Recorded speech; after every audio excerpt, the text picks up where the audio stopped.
So today we're on Monmouth Beach and we're just to the east of Lyme Regis. You can see Lyme Regis and the Cobb, Charmouth Cliffs just in the background there. And we're here to see the Ammonite Graveyard. So this is this incredible feature in front of us here. And you'll notice that the surface is absolutely full of Ammonite fossils. So this is one of the most unique features of the coastline here, of the World Heritage Site. And if we just take a look, you'll see why. Okay, so the Ammonite Graveyard is absolutely full of ammonites, as the name would suggest. You can see that they're all different sizes, but they're all the same species, a species known as Metophyosauros.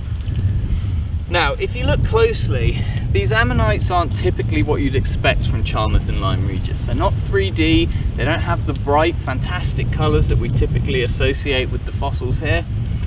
And some of them, if you look really closely, are missing the centres. That's these bits that are filled with water. Now, we're not really sure why this happens. There are a few different potential explanations. Probably the most straightforward, and the one I like to think is probably true, is that the body chamber, the bit where the ammonite lived, was a big hollow space that housed all the soft, squishy, vulnerable bits, that filled with mud really early on the sea floor.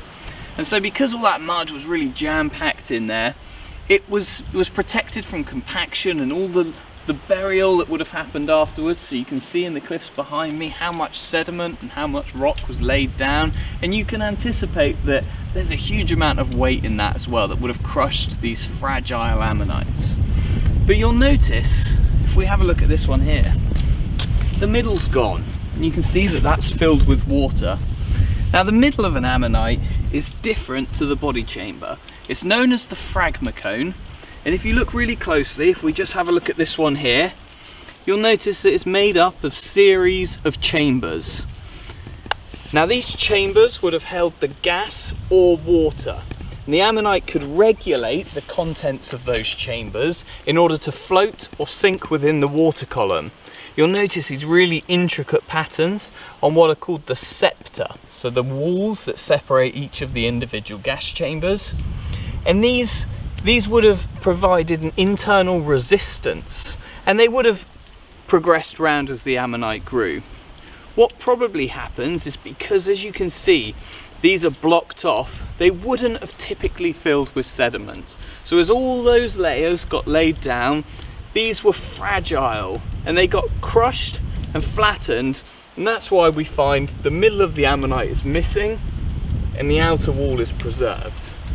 There are a few other explanations which concern acidity in the seafloor. So we can see there's a lot of activity, a lot of bacteria would have been housed in this sediment, and it may have dissolved the centres of the ammonites.